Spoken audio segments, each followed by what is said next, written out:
Please be seated. Veuillez vous asseoir.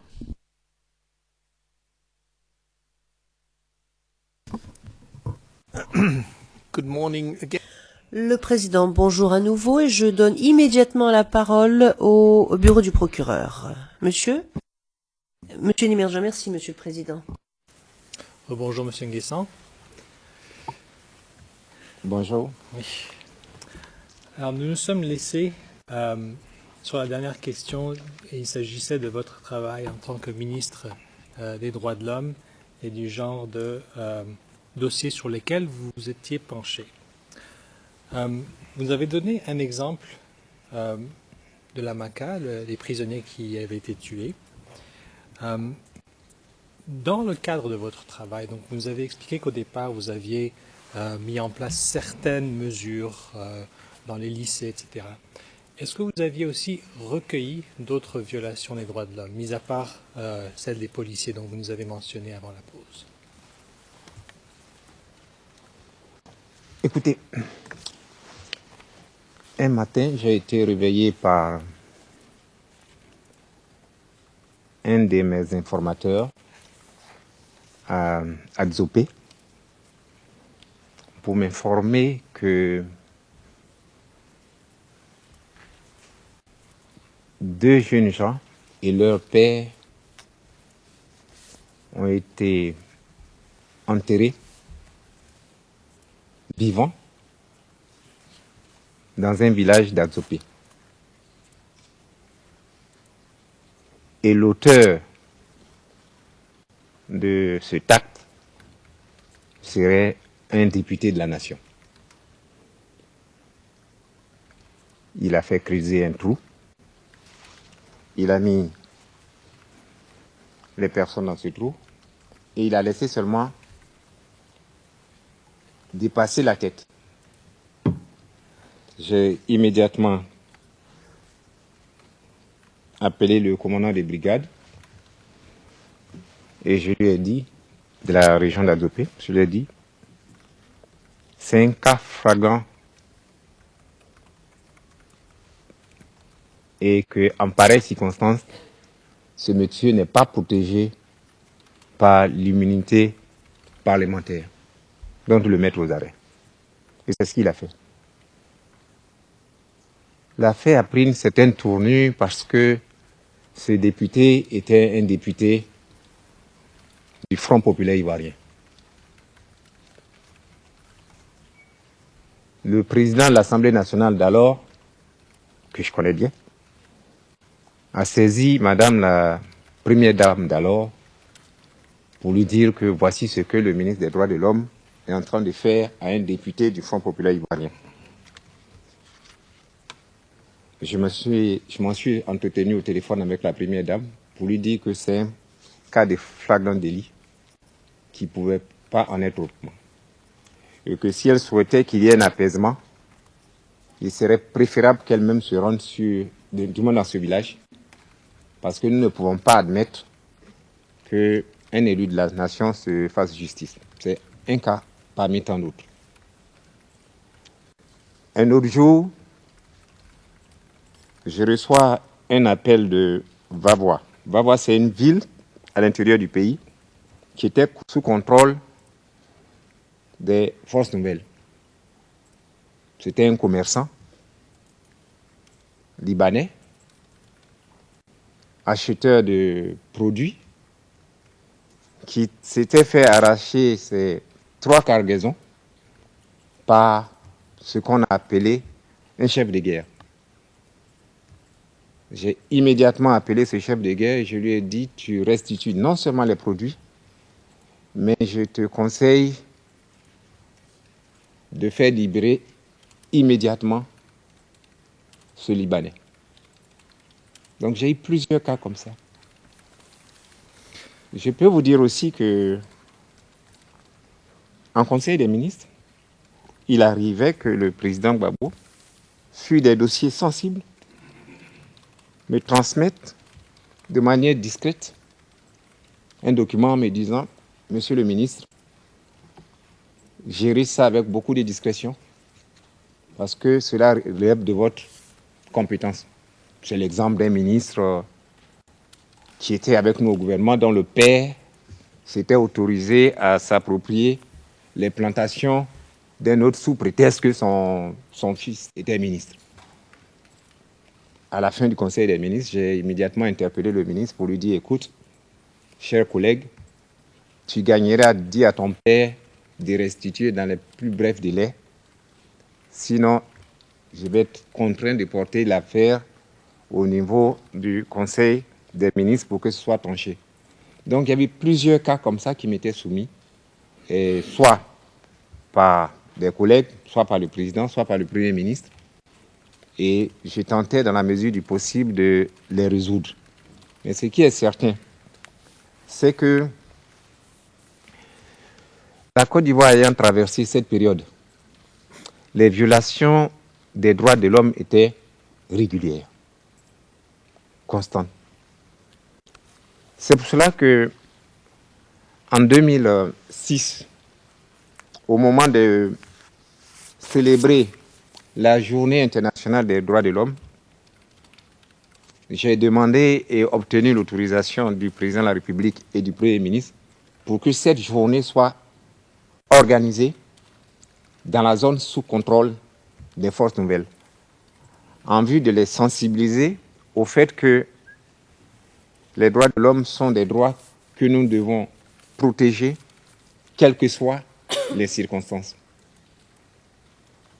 Je dois dire aussi que, en dehors des rapports que je recevais, j'ai estimé que l'une des grandes missions, quand un pays sort de ce genre de crise, c'est la sensibilisation des populations les plus jeunes.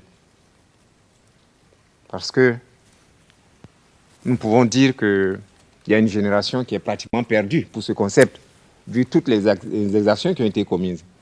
Mais les plus jeunes, ceux qui sont à l'école primaire, ceux qui sont au collège, les nouvelles recrues dans l'armée, dans la police, dans la gendarmerie, ces gens ont besoin d'être sensibilisés.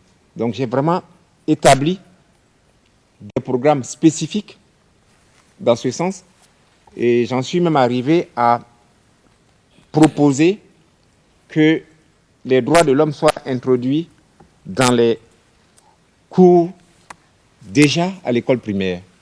Malheureusement, je n'ai pas pu continuer cette mission puisque au mois d'avril, à la faveur de l'accord politique de Ouaga, un nouvel gouvernement a été mis en place et nous n'avons pas pu continuer cette mission. Vous avez dit à l'instant qu'il arrivait que le président Gbagbo vous remette sur des dossiers sensibles un document. Est-ce que vous pouvez me dire quel genre de document était-ce? Quel format? Bon, le président Gbagbo, en sa qualité de président, recevait naturellement des courriers faisant état de certaines injustices. Donc, il était tout à fait normal qu'il me le remette pour que je puisse le traiter au mieux. Ça a été, par exemple, le cas d'une dame qui était directrice de cabinet du président Gbagbo, qui avait perdu son père. Et elle était d'Odiéné. Je ne sais pas si c'est directrice de cabinet adjoint ou pas, paix à son âme. Elle était d'Odiéné. Et au moment où le corps de son père partait pour l'inhumation à Odiéné, mais les traitements les plus inhumains ont été infligés au cortège. Et quand le président m'a remis, j'ai immédiatement informé les autorités des forces nouvelles pour leur demander de prendre toutes les mesures pour que cela ne se répète plus. Puisque nous étions dans une logique de normalisation. La normalisation n'était pas encore totale, mais il fallait que, dans la mesure du possible, on évite ce genre de situation. Et en me remettant ces documents, c'était tout à fait logique, puisque c'est moi qui avais en charge le portefeuille de la protection des personnes en matière de droits de l'homme.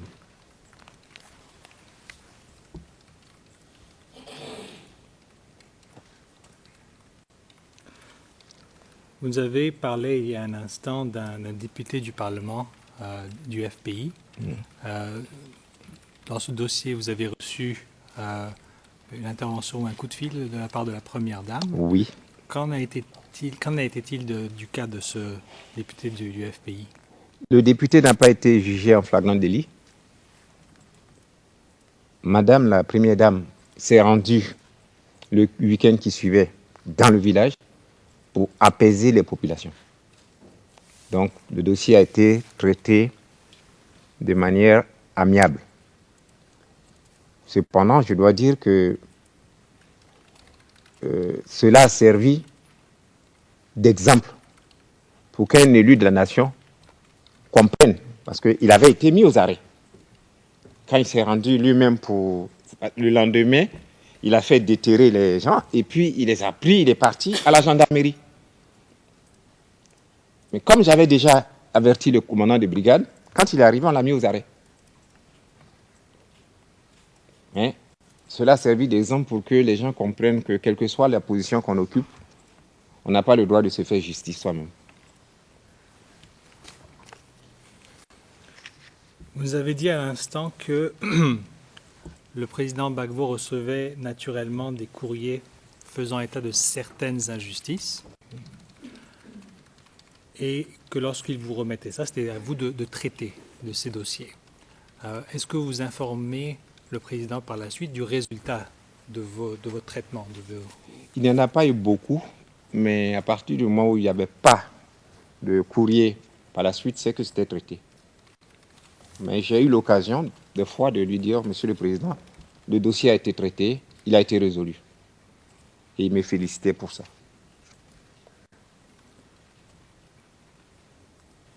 Est-ce qu'il y avait des situations dans lesquelles vous faisiez des recommandations au président Gbagbo? Je vous ai dit tout à l'heure que 2 individus avaient été abattus à la Maka. Et quand vous faites une communication en Conseil des ministres ou en Conseil des gouvernements sur ce genre de sujet, vous terminez par des recommandations. Et une fois que cette communication est entérinée ou bien adoptée, c'est immédiatement mis en exécution.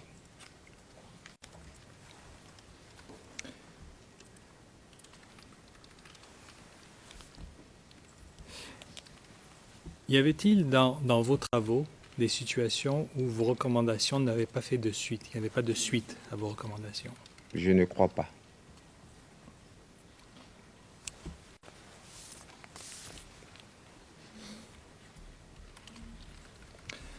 Pouvez-vous nous dire, grosso modo, à quelle fréquence ou le nombre de fois que vous avez eu des entretiens avec le président Gbagbo au sujet de ces dossiers? Au sujet des différents dossiers, d'abord, il y a un autre dossier qui était très sensible. Je vous avais parlé de déversement des déchets toxiques. Et à cet effet, j'ai souhaité le rencontrer. Il m'a reçu à son domicile. Et je lui ai dit, Monsieur le Président, il y a 2 prisonniers qui, à mon sens, sont en train de vivre une injustice. Il s'agit des responsables de la firme Trafigura, dont le navire Probo Koala avait déversé sur la ville d'Abidjan les déchets toxiques. Il se trouve que M. Dauphin, PDG de la firme Trafigura, M. Valentini, son directeur général, quand ils ont appris que le navire avait déversé sur la ville d'Abidjan des déchets toxiques, ils ont pris leur jet privé avec des médicaments pour venir en Côte d'Ivoire en vue d'aider à soigner les gens qui avaient des symptômes liés à ces déchets toxiques. Et contre toute attente, pendant qu'ils étaient venus de bonne foi, ils sont mis aux arrêts. Et ils se retrouvent à la Maka. en tant que ministre des Droits de l'Homme, je me devais de savoir mais de quoi il s'agit. Et je me suis rendu à la MACA pour leur rendre visite. Pour une visite. Et en fait, qu'il m'explique ce qui s'est passé. C'était la première fois que je l'ai rencontré. Donc après cela, je devais aller à l'Assemblée annuelle des droits de l'homme à Genève. Et je suis allé voir le président pour lui dire, Monsieur le Président, je crois qu'il y a une injustice qui est faite à ces messieurs. Ils n'ont pas leur place en prison. Ceux qui ont leur place en prison, c'est ceux qui n'ont pas été vigilants et qui ont autorisé même ce navire à rentrer dans le port d'Abidjan. Et séance sénante, le président m'a dit, bon, ça tombe très bien, puisque tu vas à Genève, arrivé à Paris, il faudra rendre visite au président de la LICRA, la Ligue internationale contre le racisme et l'antisémitisme. Ce monsieur s'appelait monsieur, du moins il s'appelle, puisque je n'ai pas appris qu'il est décédé, monsieur Patrick Gobert. Et après l'Assemblée annuelle à Genève, je suis revenu sur Paris et j'ai rencontré monsieur Patrick Gobert, qui lui m'a mis en contact avec certaines personnalités de l'Élysée pour qu'on trouve une solution à ce problème. Et quand je suis rentré en Côte d'Ivoire, j'ai fait mon compte rendu au président. Monsieur Patrick Gobert est arrivé pratiquement les jours qui suivaient pour rencontrer le président. Et je crois que c'est à partir de là que des négociations ont été entamées pour trouver une solution à cette situation. Je dois dire que personnellement, je n'ai pas aimé ce qui s'est apparenté, à mon avis, à un genre de rançon, puisqu'ils ont été obligés de payer au moins une centaine de milliards de francs CFA avant d'être libérés. Mais par la suite, lors des négociations, je n'étais plus présent. Moi, j'ai fait mon travail qui consistait à les entendre, à en parler au président, à rencontrer monsieur le responsable de l'ICRA pour lui demander quelle solution non forcément judiciaire on pouvait trouver et à rendre compte. La suite, je n'ai pas suivi. Je ne sais pas comment on en est arrivé à là, mais toujours est-il que j'ai appris qu'il y a des fortes sommes qui ont été payées pour obtenir leur libération. Monsieur Nguessan, tout à l'heure, je vous ai posé une question. J'aimerais juste une clarification là-dessus. Je vous ai demandé si, lorsque vous faisiez des recommandations sur certains dossiers, s'il y avait des situations où il n'y avait pas de suite à vos recommandations. Vous avez répondu « je ne crois pas ». Oui. Alors, est-ce que vous n'avez pas d'exemple? Je n'ai pas d'exemple de cas qui m'ont été soumis pour lesquels j'ai fait des recommandations et il n'y a pas eu de suite. La raison pourquoi je vous demande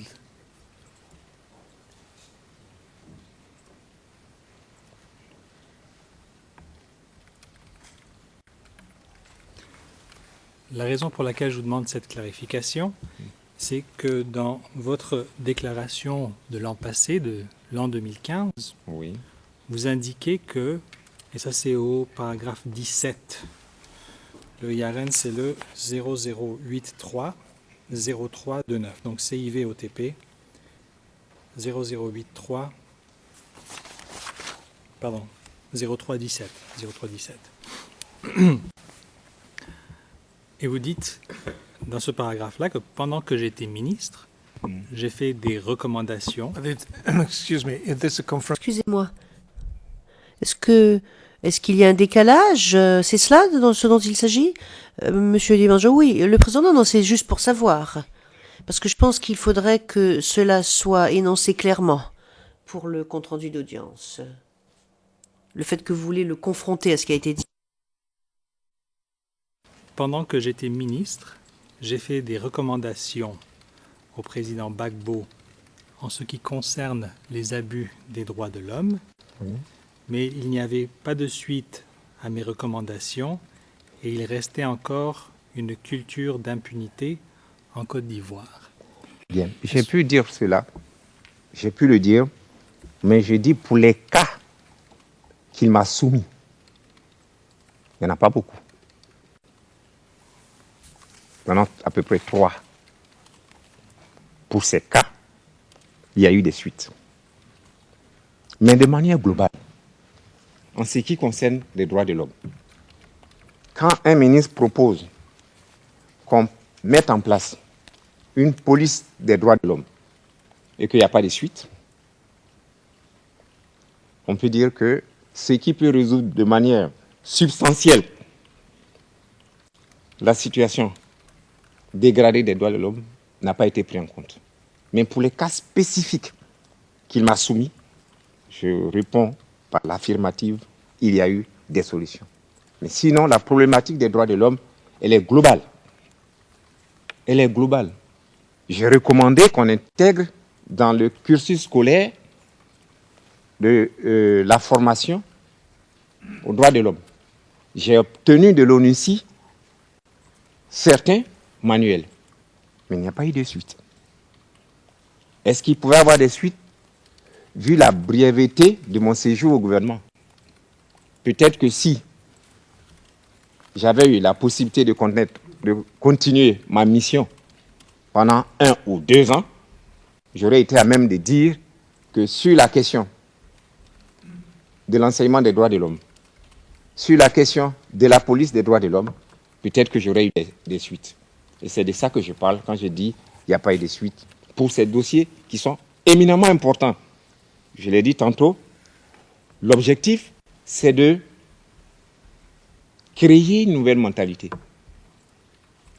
Enlever de notre esprit l'impunité et donner des réflexes à nos populations, surtout à nos jeunes. Sur ça, je peux dire que je n'ai pas eu le temps de réussir cette mission. Cependant,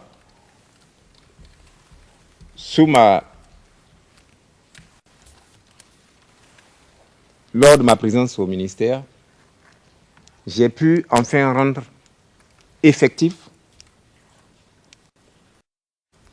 le fonctionnement de la Commission nationale des droits de l'homme. Le gouvernement et le président m'ont demandé de mettre en place cette commission, dont les tests avaient déjà, le décret avait déjà été signé avant même Marcoussis. Mais c'était en souffrance, la commission n'existait pas. Et je me souviens que lors de mon séjour à Genève, c'était l'une des conditionnalités de notre pleine participation aux travaux de Genève. Il fallait qu'on mette en place cette commission et c'est ce que nous avons fait. Merci, monsieur le témoin.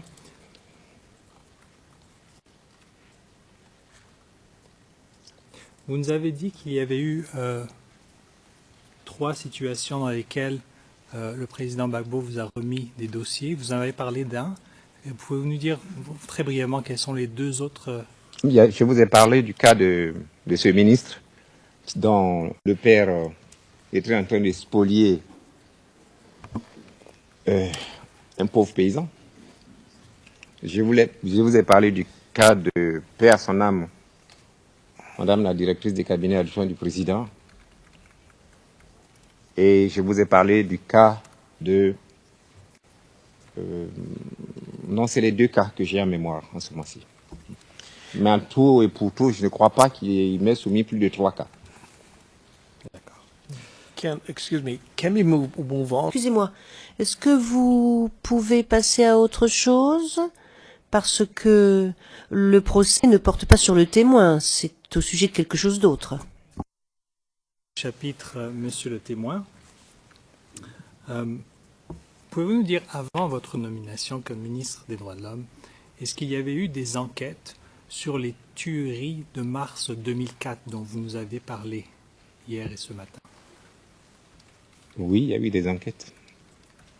Mais je n'avais pas les rapports au moment de ma nomination. C'est bien plus tard que j'ai eu les rapports. Et ces enquêtes ont eu lieu quand, de mémoire?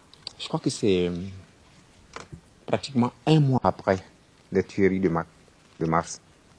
Quand on regarde les documents, je crois que si on regarde bien les dates, probablement au mois d'avril ou bien mai que ces enquêtes se sont déroulées.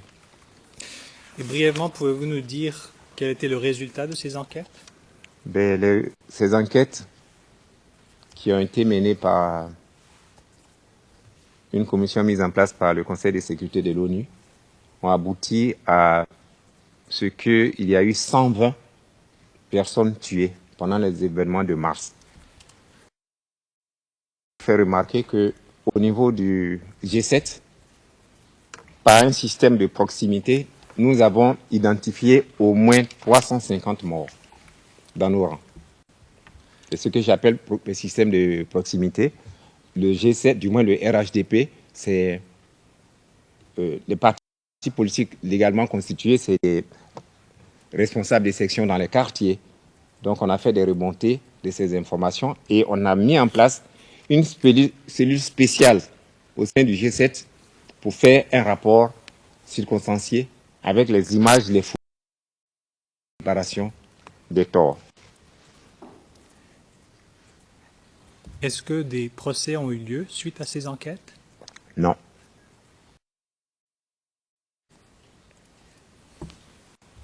Savez-vous pourquoi? Je vais vous dire que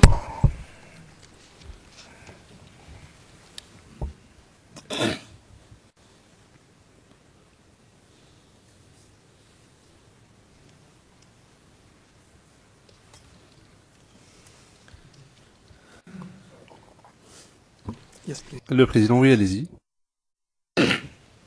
Monsieur le Président, depuis hier, nous sommes sur ce sujet. Le témoin vient de dire qu'il n'a pas participé aux enquêtes. Il a même eu connaissance de ces enquêtes-là bien plus tard. Maintenant, on demande au témoin pourquoi est-ce qu'il n'y a pas eu de procès. Je pense que c'est purement son opinion qu'on demande. Ça, c'est mon objection. Maintenant, une observation, Monsieur le Président. Le procureur avait annoncé 7 heures. Nous sommes dans 25 minutes, on sera à ces 7 heures. Nous sommes encore en 2006. Ça veut dire loin des charges. Dans 25 minutes exactement, nous serons à 7 heures d'audition de la part du parquet. Nous sommes encore en 2006. Très très loin des charges. Je fais cette observation parce que généralement, c'est après la défense qui paye le prix souvent de ces lenteurs. Excusez-moi du peu. Et donc, je ne veux pas critiquer la manière dont l'accusation mène son interrogatoire, il est libre de le faire, mais plus vite on s'approche des charges, plus mieux on est du but. Je pense que c'est l'objectif pour lequel nous sommes tous ici. Et franchement, je souhaiterais qu'on s'approche un peu plus vite de ce but-là.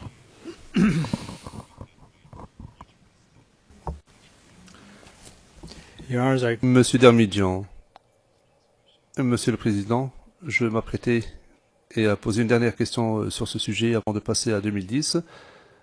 Je ne sollicite pas d'avis de la part du témoin, je lui demande simplement ce qu'il sait. Le Président, certes, mais je m'associe à la défense sur ce point. Vous êtes sur ce sujet depuis un certain temps. 5 heures et 45 minutes ont déjà été utilisées par vous pour que le compte-rendu soit bien clair, et je vous le dis, et ce n'est pas la première fois que je vous le dis, je vous exhorte à passer à autre chose pour aborder la période de référence visée par les charges. Nous ne sommes pas ici pour refaire l'histoire. Je comprends l'importance du contexte, mais je crois que nous disposons de suffisamment de contexte. Veuillez poursuivre. Monsieur Damijan, je vous remercie. Monsieur Nguessan, est-ce que vous savez pour quelle raison il n'y avait pas eu de procès suite à ces enquêtes sur les événements de mars 2004? Je ne saurais vous répondre parce que il appartient au parquet d'engager les poursuites en pareilles circonstances. Mais vous verrez que en Côte d'Ivoire, pendant des années, toutes les exactions n'ont pas fait forcément l'objet de procès. Et même quand il y a eu procès, on n'a jamais trouvé de coupables. Je vous ai parlé tantôt du charnier de Yopougon.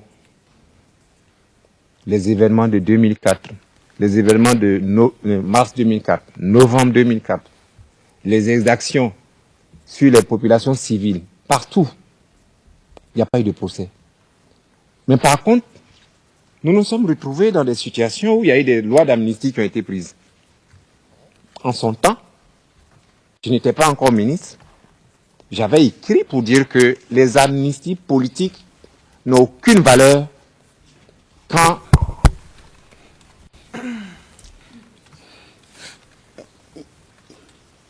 Monsieur le Président, vous voyez, c'était l'objet de mon objection. Parce qu'on finit, comme je l'avais prédit, on finit à ce que le témoin donne son opinion.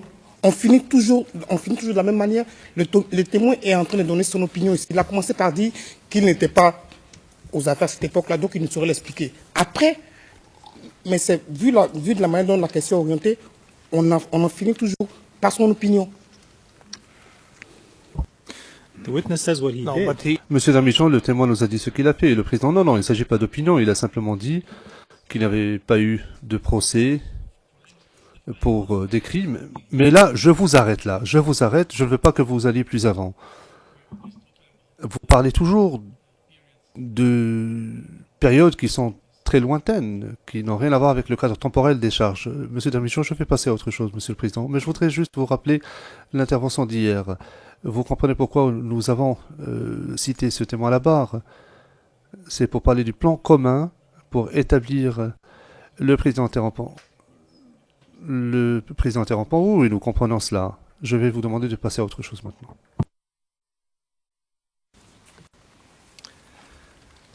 Alors, Monsieur Nguessan, nous nous transportons en l'an 2010.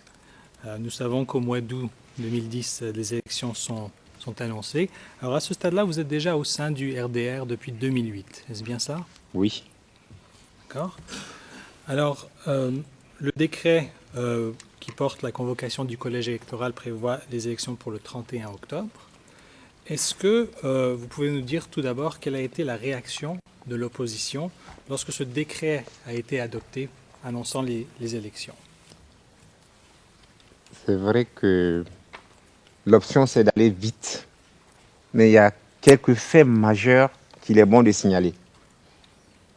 L'accord politique de Ouaga, qui a permis de réunifier le pays.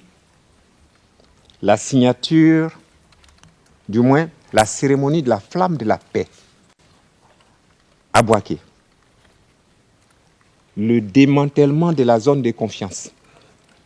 Tous ces éléments nous ont permis de nous dire que oui, nous allons irrémédiablement vers la paix.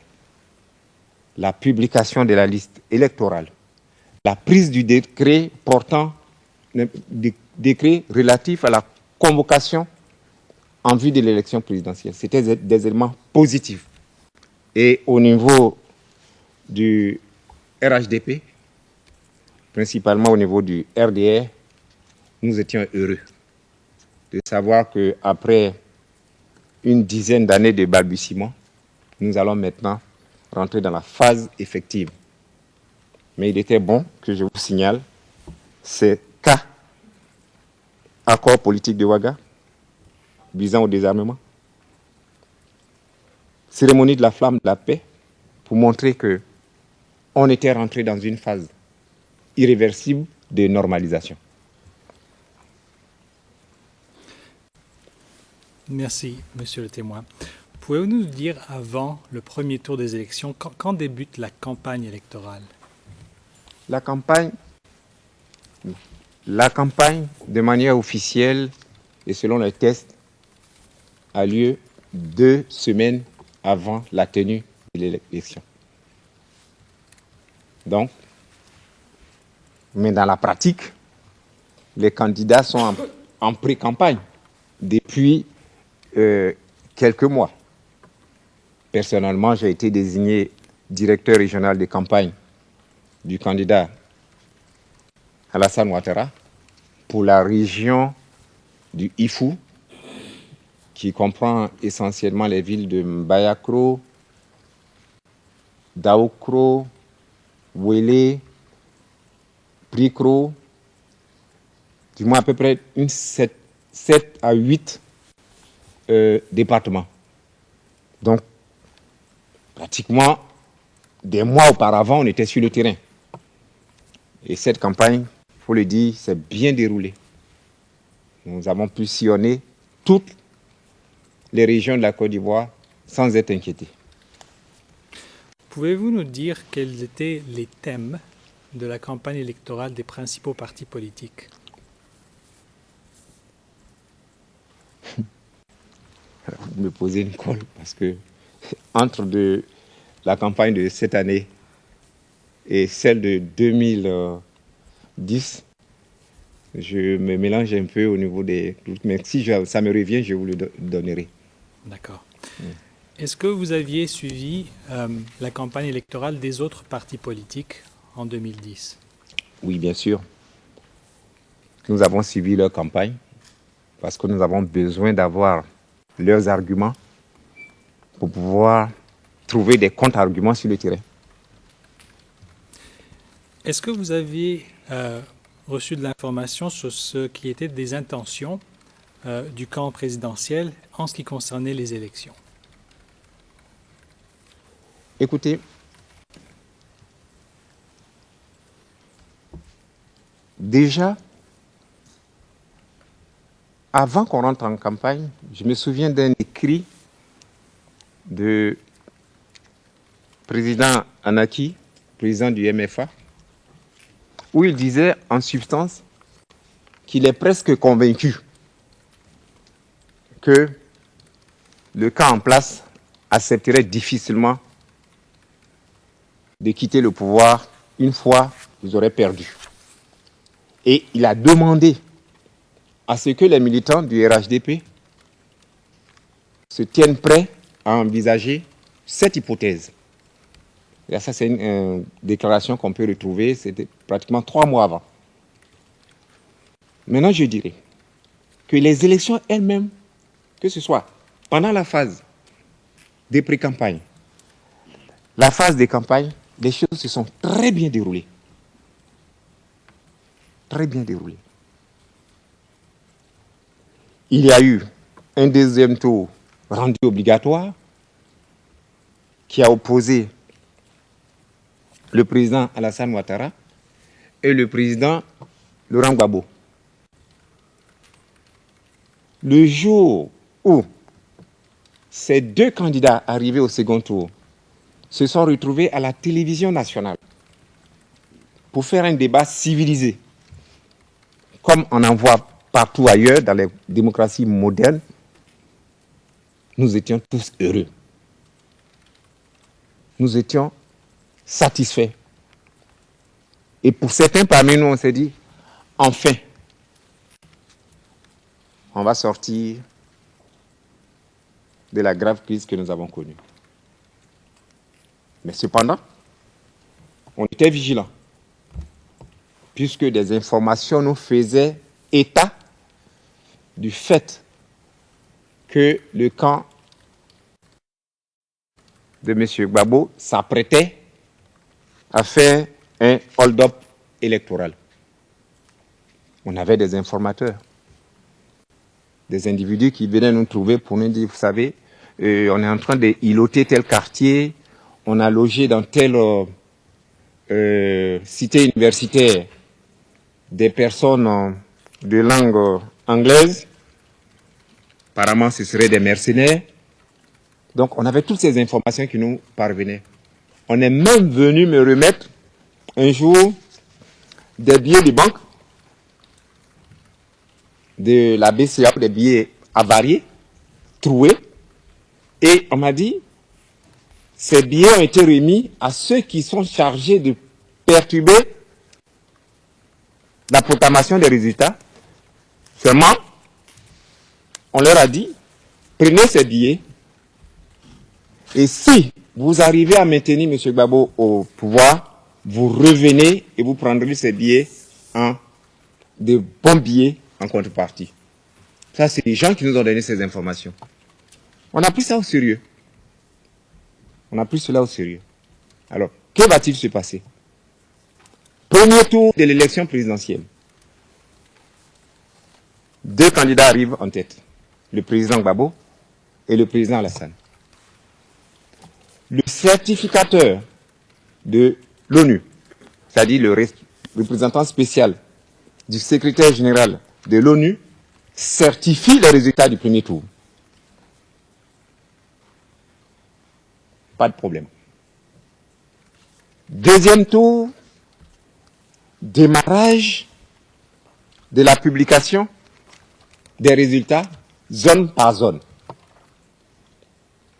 À notre grand étonnement, et cela devant la télévision nationale et devant les chaînes de télévision internationale, un représentant du parti de M. Gbagbo à la commission électorale indépendante vient, arrache les fiches sur lesquelles sont notés les résultats, les déchire, et cela crée le scandale.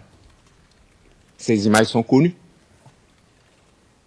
À partir de cet instant, la commission électorale indépendante a arrêté la publication des résultats. Arrêté.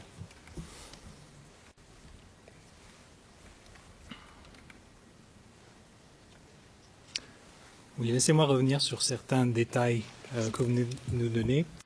Tout d'abord, vous avez parlé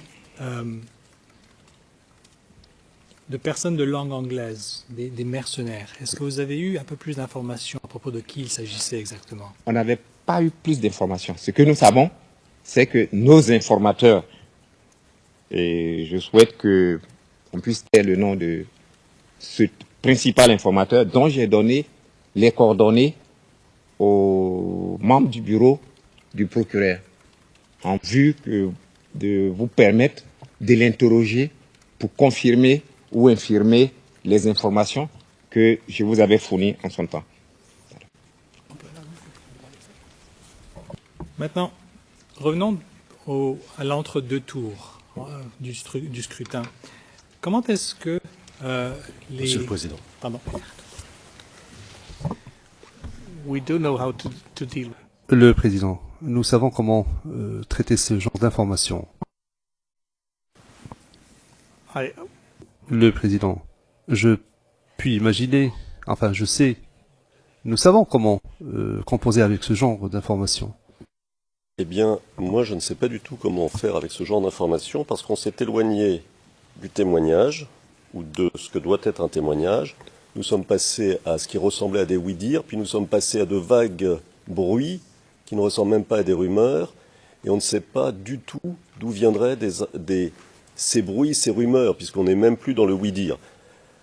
Nous ne sommes plus du tout dans le cadre d'un témoignage. Il faut absolument que le procureur recadre son témoin et, si vous permettez, pose des questions précises. C'est un témoignage, ce n'est pas un endroit où on peut dire tout et n'importe quoi sans apporter le moindre élément pour étayer ce qu'on dit. Voilà mon objection, Monsieur le Président.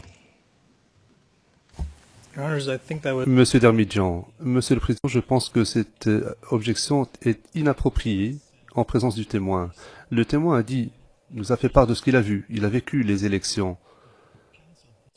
Mon contradicteur ne devrait pas dire pour autant que ce qui a été dit relève du oui-dire. C'est tout simplement inapproprié. Le témoin était en train de nous dire ce qu'il savait. Le président, je répète ce que j'ai déjà dit. Nous savons comment traiter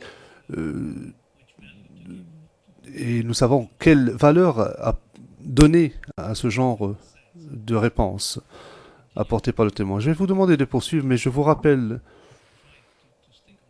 de vous en tenir aux faits.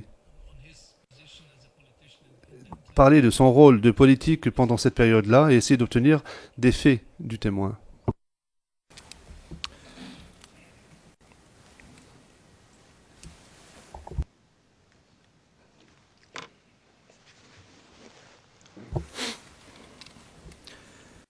Alors, je vous demandais, entre les deux tours du scrutin, est-ce que vous pouvez nous dire comment,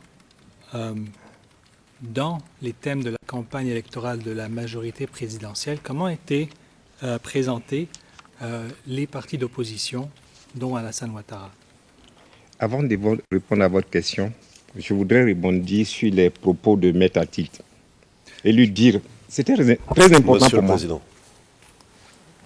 C'est très important parce qu'on ne peut pas traiter un témoin de dire n'importe Le président, un instant, je vous prie. Non, vous n'avez pas à réagir à l'intervention de Maître Altit. Je redonne la parole à Maître Altit. Allez-y. So you're on the feet. So J'ai vu que vous vous étiez levé. Parce que j'entendais le témoin et je me suis levé un peu rapidement par rapport à la traduction.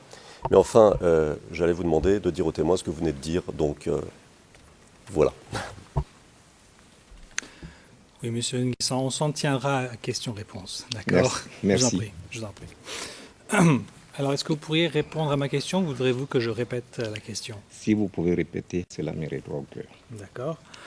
Alors, entre les deux tours, entre le premier tour et le second tour du scrutin, pouvez-vous nous dire comment les thèmes de la campagne électorale de la majorité présidentielle présentaient les partis d'opposition, dont Alassane Ouattara? Vous savez, il y avait un slogan, c'est en face de la majorité présidentielle, il n'y avait rien. Et il y avait une fameuse chanson qu'on a dû déjà vous passer, c'était, au lieu de présenter un programme, c'était plutôt en face qu'il y avait maïs. Pendant ce temps, et là je me souviens maintenant de ce que le président Alassane Ouattara avait proposé, c'était la solution. La solution à la déchéance de notre société. La solution pour l'éducation. La solution pour l'agriculture. La solution pour une justice équitable. La solution en vue d'éviter l'impunité. La solution pour une industrialisation. C'était les slogans de campagne du candidat Alassane Ouattara. Alors, vous nous avez parlé de l'exemple de ce slogan. Est-ce qu'il y avait d'autres termes qui étaient utilisés vis-à-vis de la personne de M. Ouattara? Non, je n'ai pas en mémoire des expressions qui lui étaient adressées directement. Cependant, dans le camp de la majorité présidentielle d'alors, il y avait un slogan qui disait « On gagne ou on gagne ». Cela veut dire ce que ça veut dire. Quel que soit ce qui se passe, on gagnera. Alors, vous nous avez expliqué un petit peu comment s'est déroulé le décompte des voix du deuxième tour et de l'annonce des résultats. Nous avons vu les images télévisées auxquelles vous avez fait référence, donc je ne les vous remontrerai pas. Alors, cette situation et l'annonce des résultats des élections, comment est-ce que l'opposition dont vous faisiez partie, comment est-ce que ça a été reçu de votre part? Nous avons considéré cela comme étant scandaleux. Que, à la télévision, un individu représentant un candidat plonge sur la table de présentation des résultats pour déchirer les feuilles, c'était du jamais vu. Cela traduisait la mentalité dans laquelle ces représentants du candidat étaient.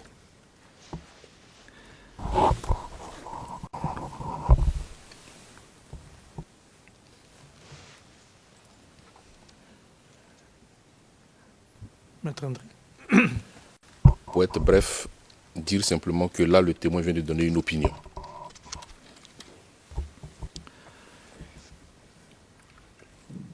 Monsieur Nguessan, à l'époque, en tant que porte-parole de Alassane Ouattara, est-ce que vous étiez visible dans les médias?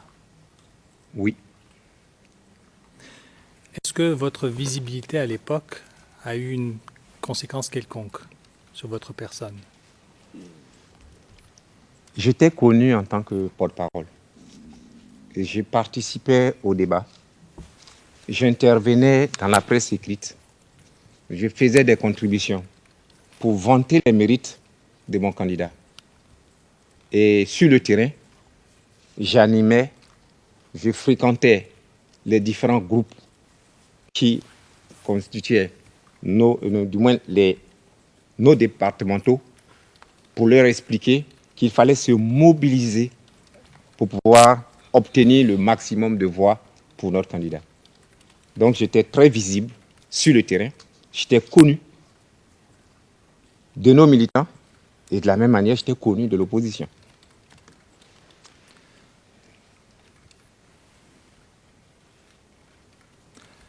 Après l'annonce des résultats des élections, est-ce que le fait que vous étiez un personnage connu a eu des conséquences pour vous? Immédiatement, il n'y a pas eu de conséquences. Mais c'est après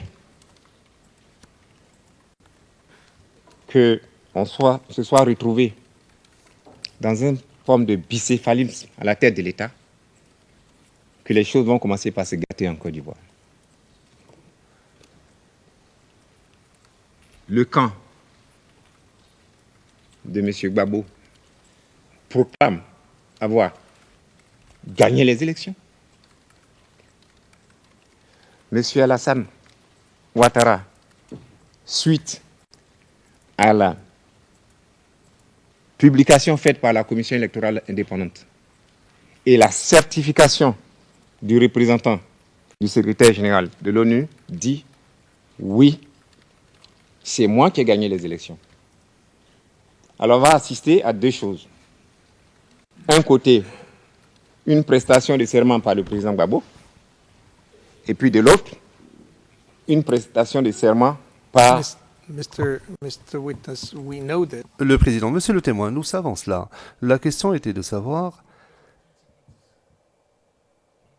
s'il y a eu des conséquences. Si vous avez subi des conséquences du fait que vous étiez une personnalité publique, est-ce que vous avez subi des conséquences vous-même? Il ne parlait pas du contexte politique que nous connaissons déjà. Et je vous rappellerai de bien vouloir vous abstenir de discours politiques ou de déclarations politiques. Merci, président. Answer to the question. Thank you. En répondant aux questions, je vous remercie. Ben, je tentais d'expliquer à quel moment j'ai subi les conséquences. J'ai subi les conséquences quand il y a eu la guerre, quand il y a eu les combats. Les deux camps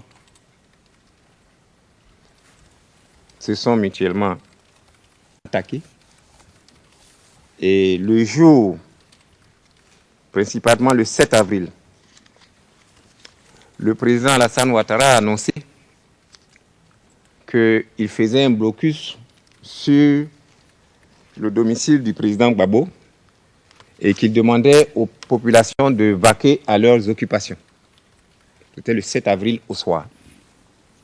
Le 8 avril au matin, alors que nous avons passé pratiquement une semaine reclus à la maison, sans électricité, je suis sorti de chez moi avec... Oui. Je m'excuse de vous interrompre, Monsieur Nguessan. Avant d'arriver aux événements du mois d'avril, je voulais savoir pour vous, en tant que représentant d'un parti politique de l'opposition, alors suite aux élections, suite à l'annonce des résultats des élections, est-ce que pour vous, il y a eu certaines conséquences de votre visibilité, de votre rôle en tant que membre d'un parti politique d'opposition? Je ne saisis pas bien votre question quand vous parlez des conséquences.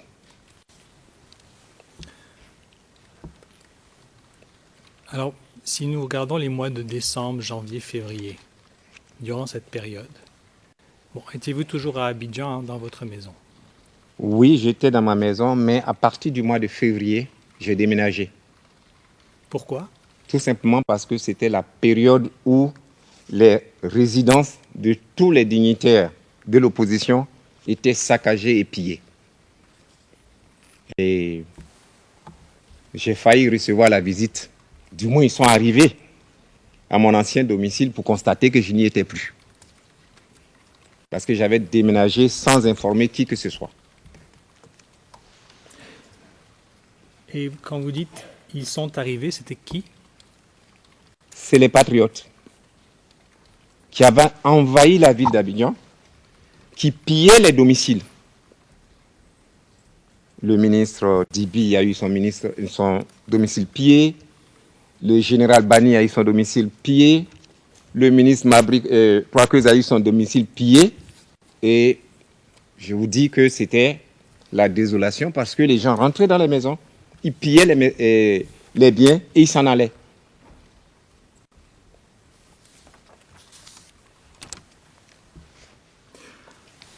Vous disiez que les patriotes pillaient les domiciles. Vous avez donné le ministre Déby. Pourrez-vous juste nous dire de qui il s'agissait de...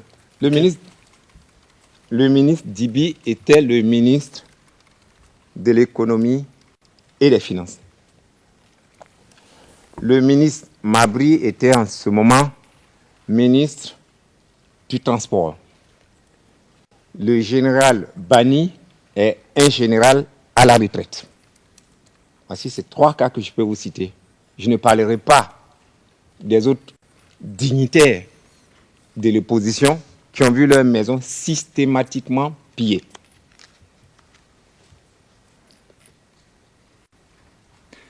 Les 3 individus que vous venez de nous mentionner, quelle était leur affiliation politique? Ils étaient tous du RHDP.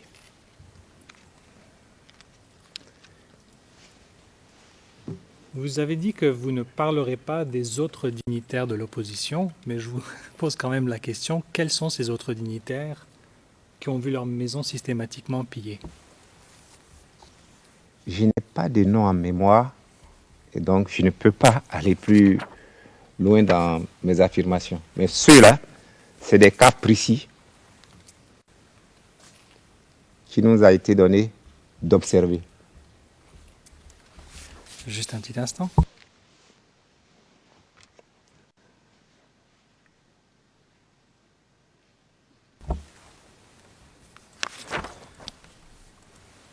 Monsieur le témoin, le RDR avait un bureau dans le quartier de Wasakara, à Yopougon, n'est-ce pas? Exact. Pouvez-vous nous dire que s'est-il passé là durant la période électorale? Ce bureau a été pillé et certains militants du RDR ont été tués dans ce bureau. Avez-vous une date à l'esprit? Ou un mois? Je pencherai plutôt pour le mois de février, fin janvier, février.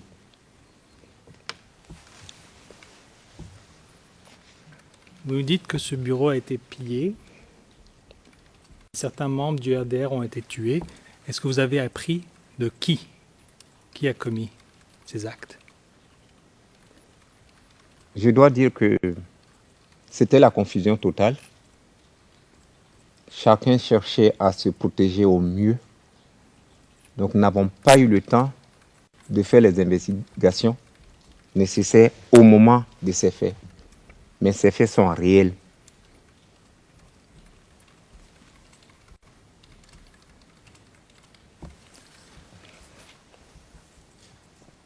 La date que vous nous avez donnée, fin janvier, début février, l'information que nous avons, c'est qu'il s'agissait de début du mois de décembre. Est-ce que cela vous semble exact?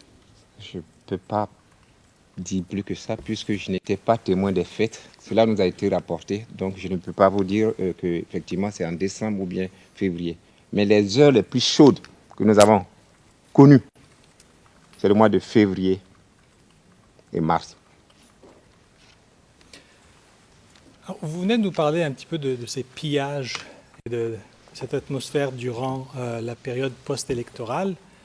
Quelle a été la réaction des autorités ivoiriennes, que ce soit la police ou les militaires, vis-à-vis ce genre d'incident? Les militaires n'ont pas agi. Monsieur le Président. Merci, Monsieur le Président. Pardon, confrère, de vous interrompre. Le témoin vient de dire, sauf erreur de ma part, je n'ai pas été témoin des faits.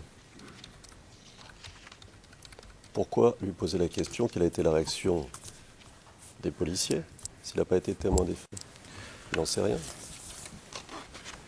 Il nous a dit qu'il n'était pas témoin des faits vis-à-vis le quartier général du RDR de Ouassakara. Je me suis déplacé sur le sujet maintenant, des pillages des domiciles des opposants. Donc ce n'est plus sur la question du quartier général du RDR à Yopougon. Alors, très bien, j'entends. Pourquoi ne pas lui poser à ce moment-là la question de savoir, pour chaque fait allégué, s'il a été témoin, si ça lui a été rapporté, par qui, et dans ce cas-là, d'où il tient les informations complémentaires que vous lui demandez. Je pense, il me semble que ce serait de bonne politique que de faire cela. D'accord. Excuse me, but Le président. Excusez-moi, maître Altit, il ne s'agit pas de chaque événement. C'est un homme politique. Donc il a d'autres sources d'informations. Ce n'est pas une personne qui doit être présente. Il doit tout simplement nous dire d'où émane l'information. Donc, il s'agit de savoir d'où provient l'information. L'information, nous n'en savons rien. Rien de rien. Monsieur le Président, moi j'ai une autre préoccupation. Le témoin avait dit tout à l'heure qu'il y avait 2 présidents qui s'étaient proclamés comme tels. La question posée par le procureur est de savoir quelle était la réaction des autorités en ce moment-là. Est-ce qu'il peut être un peu plus précis pour savoir de quelle autorité finalement il s'agit?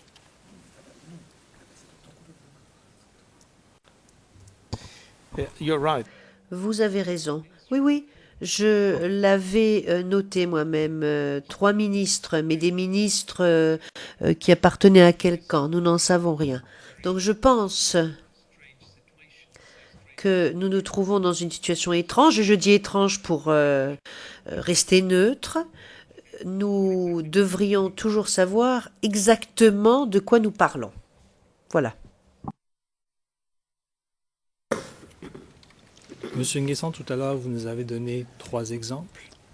En fait, 4 exemples. Votre demeure, celle de Monsieur Dibi, ministre de l'économie, celle de Monsieur Bani, et il y en avait une 4e, Madame Toiqueuse. Mabri Toiqueuse. D'accord. Alors, pour ces 4 incidents, pouvez-vous nous dire comment est-ce que vous avez appris de ces incidents? Et par la suite, pouvez-vous nous dire ce que vous savez de ce que les autorités ont fait dans ces cas précis? Nous allons commencer par le cas du ministre Mabri Toiqueuse. Il se trouve que M. Mabri Toiqueuse habitait en ce moment-là non loin de mon domicile, à la Riviera 3. Donc quand les événements se sont produits, après le pillage, je me suis personnellement déplacé pour aller constater qu'il y a eu effectivement pillage. Donc ce n'est pas quelqu'un qui me l'a dit, je l'ai constaté. Deuxième cas, le cas du ministre Dibi. Le ministre Dibi... Excuse me. Excusez-moi. Pour ma gouverne personnelle, un ministre de quel gouvernement? Ministre du gouvernement d'union qui étaient en place au moment où on organisait les élections, l'élection présidentielle. But who was the president? Mais qui était le président et le premier ministre à ce moment-là? À cette période, il n'y avait pas de premier ministre. Il y avait seulement des ministres proches de M. Ouattara, dont les maisons ont été pillées. Je voudrais, Monsieur le Président, vous donner les exemples et peut-être que, en revenant sur la chronologie des événements, on comprendra mieux quelle était l'appartenance de ces ministres. Juste pour assister la Cour, alors on parle d'un ministre, vous avez dit du gouvernement, qui sont proches à Ouattara. Est-ce que Oui, c'est c'est ça? Oui. D'accord. Donc ce n'est pas le gouvernement qui existait avant les élections. On parle du gouvernement formé par M. Ouattara. Il n'y avait pas encore de gouvernement formé par M. Ouattara.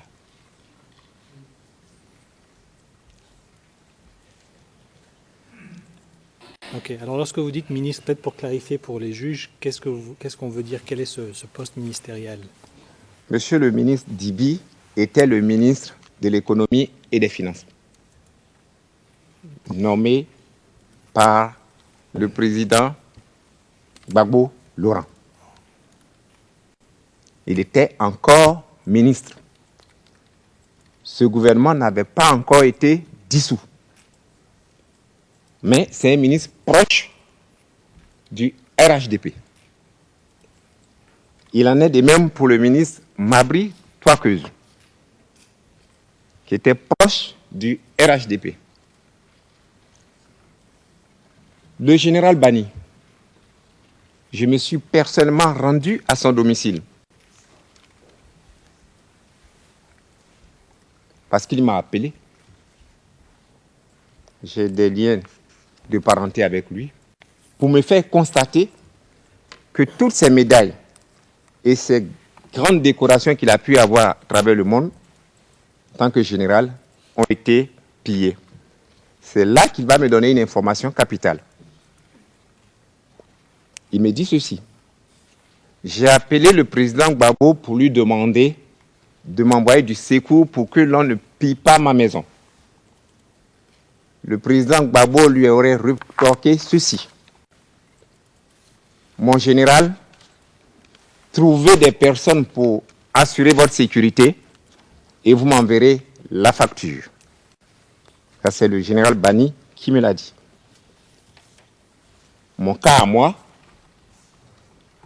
c'est que, ne sachant pas que j'avais déjà déménagé de mon domicile,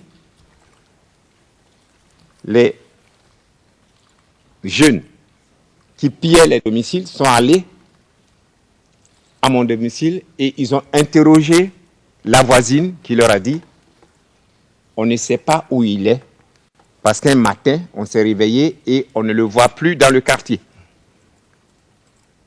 Il faut dire que j'avais été alerté par une amie qui, étant allée dans un salon de coiffure, a entendu les jeunes gens rechercher mon domicile. Et c'est elle qui m'a averti en me disant « Joël, les gens te recherchent, quitte ton domicile. » Et je lui ai dit « Ne t'en fais pas, je ne suis plus à ce domicile et l'endroit où je suis, il sera difficile de me retrouver. »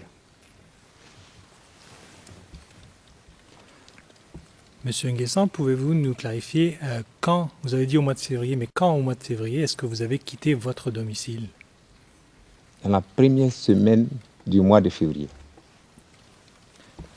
Et pourquoi est-ce que c'était durant la première semaine du mois de février que vous avez quitté votre domicile? Parce que je venais de finir les travaux de mon nouveau domicile. C'était dans un quartier où il n'y avait pratiquement pas d'eau ni d'électricité.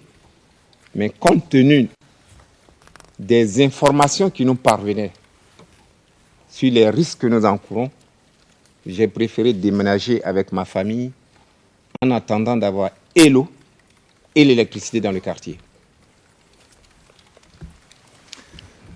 Alors, vous avez parlé un petit peu du pillage des maisons des opposants politiques. Est-ce que vous avez entendu ou vu les propos des autorités proches de la majorité présidentielle suite aux élections, que ce soit à la télévision ou à la radio, en ce qui concerne les membres du RHDP et leur position? Je n'ai pas souvenance de les avoir entendus parler de notre position. Par contre, ce que je sais, c'est qu'à un moment donné, il n'était pas bon être un supporter de Alassane Ouattara, surtout après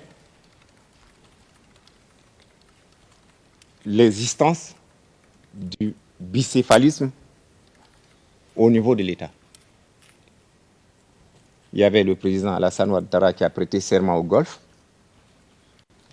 Le président Gbagbo avait prêté serment au palais présidentiel. À partir de cet instant, ce n'était pas évident. Je me suis fait remettre une cassette audio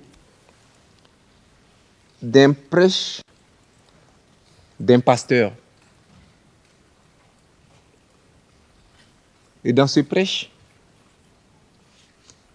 le pasteur estimait que le président Ouattara était le prototype de diable devant les fidèles qui ont enregistré, ils sont venus me le donner. C'est vous dire que les mentalités étaient dans une forme de... Du moins, on était pratiquement tous prêts. Du moins, les gens étaient prêts à ce qu'il y ait un conflit.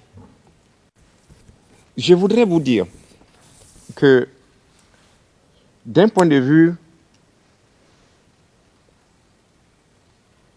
analyse des faits,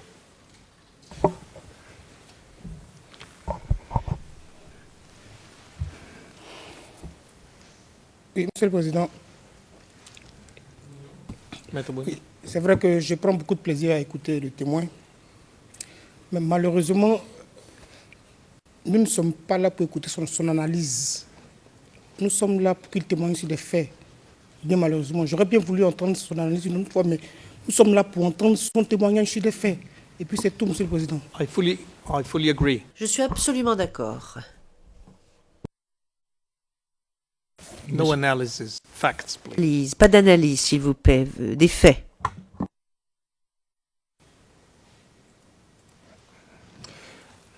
Monsieur Nguessan, donc, suite aux élections et à la publication des résultats, quelle était la relation entre les opposants politiques du RHDP et les rebelles?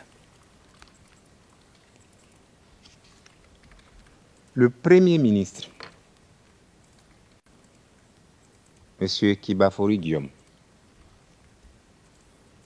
qui n'était plus rebelle, puisqu'il avait été nommé par le président Gbagbo, avec lequel il a eu l'accord politique de Ouaga, ce Premier ministre a rejeté ce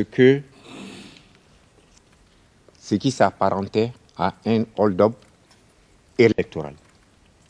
Je précise que M. Soro Kibafori Guillaume, ancien responsable des Forces Nouvelles, a été nommé Premier ministre par le président Laurent Gbagbo. Donc la relation qu'on avait, c'est que la confiance était rompue entre le camp de ceux qui voulaient l'application effective des résultats et ceux dont l'attitude s'apparentait à un hold-up électoral. Très bien. J'aimerais vous montrer un enregistrement télévisé sur la RTI. C'est le CIV OTP 0026 0028, numéro 104 sur notre liste. Est-ce qu'on peut avoir la chaîne pour diffuser cette vidéo, s'il vous plaît? Pour les interprètes, la note sténographique est le CIV OTP 0063 2955. La portion que nous allons montrer commence à 1 heure 4 minutes et 11 secondes et dure un petit peu moins de 3 minutes.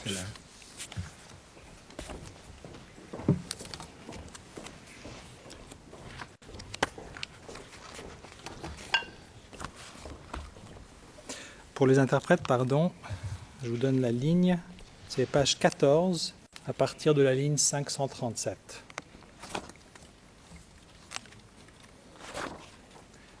Est-ce qu'on peut jouer? Est-ce que les interprètes sont prêts?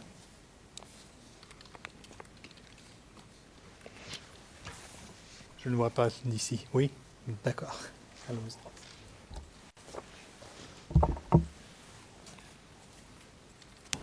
Monsieur le ministre,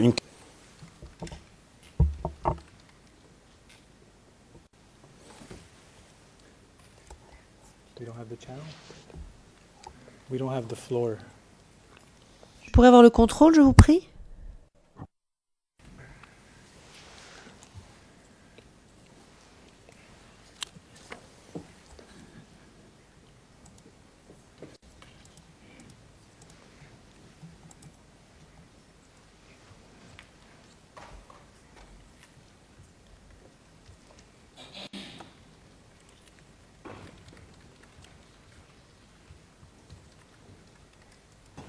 Monsieur le ministre, une question qui intéresse sans doute les téléspectateurs. Est-ce que le calme est revenu à l'heure actuelle?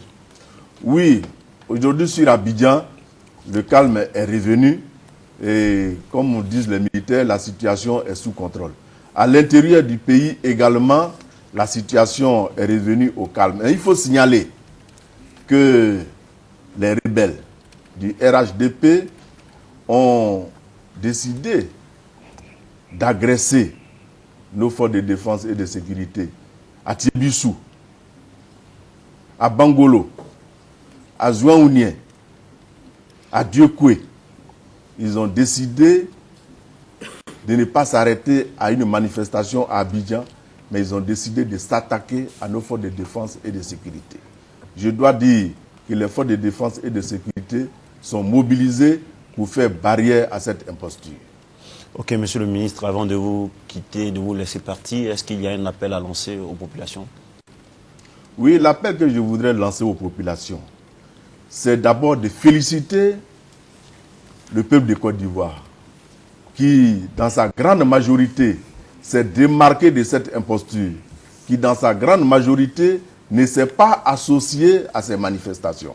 Je voudrais donc féliciter les populations de Côte d'Ivoire et leur demander de garder leur sérénité, de garder leur calme et que les forces de défense et de sécurité s'attellent à protéger leur vie et leurs biens.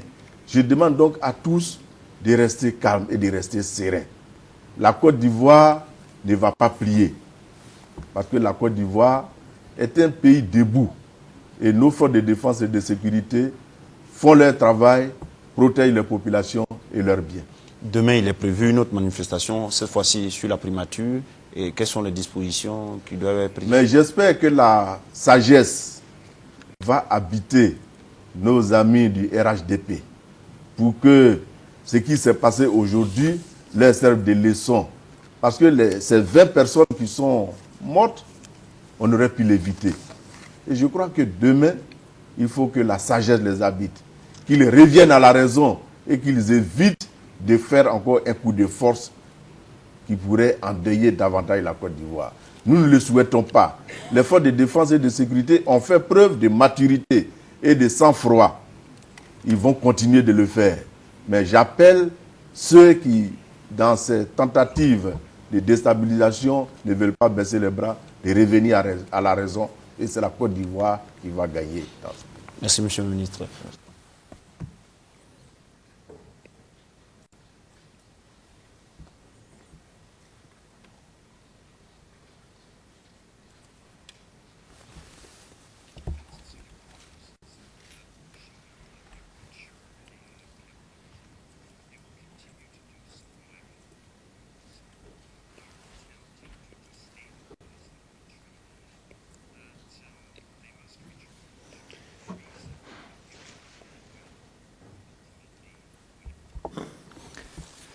temps et la fin de la traduction, M. Nguesson. Premier extrait sur lequel à partir de ce soir dans les communes le premier extrait sur lequel j'aimerais attirer votre attention, c'est au début. Tout d'abord, est-ce que vous avez reconnu l'individu à l'écran? Monsieur Émile Guireleou. Et qui était-il à l'époque? Alors juste pour vous, pardon, je ne vous ai pas informé, la date qu'on a, c'est le 16 décembre 2010 pour cette entrevue. Qui était-il à cette époque? Ministre de l'Intérieur du président Laurent Gbagbo. D'accord. Alors au début, il dit il faut signaler que les rebelles du RHDP ont décidé d'agresser nos forces. Que pouvez-vous nous dire à propos de l'utilisation du terme les rebelles du RHDP? Monsieur le Président, on demande aux témoins de commenter ce que le journaliste a dit, il n'en est pas l'auteur. On parle de moyen de commenter, on dit de poser des questions sur des faits, pas de faire des commentaires, monsieur. Le témoin fait partie, interrompu par le président. Oui, mais il ne doit pas faire des observations au sujet de commentaires qu'il a entendus à la télévision. Nous l'avons vu, l'extrait. Nous sommes à même de comprendre tout à fait ce qui a été dit et d'interpréter ce qui a été dit. Pourquoi est-ce que nous devrions maintenant poser des questions à ce sujet? Je suis d'accord. Monsieur Demirjian, oui, mais si je ne pose pas de questions, l'impression qu'il vous restera, c'est ce qui vient d'être dit. Et le président, oui, mais pourquoi est-ce que ce témoin devrait nous donner un autre aspect, une autre impression? Pourquoi? Sur quoi vous basez-vous? Monsieur Demirjian, mais il fait partie de ce parti. Et il fait partie du RHDP. Président, écoutez, je pense que le mot serait peut-être tout à fait opportun pour faire la pause déjeuner. Nous nous retrouverons à 14h30.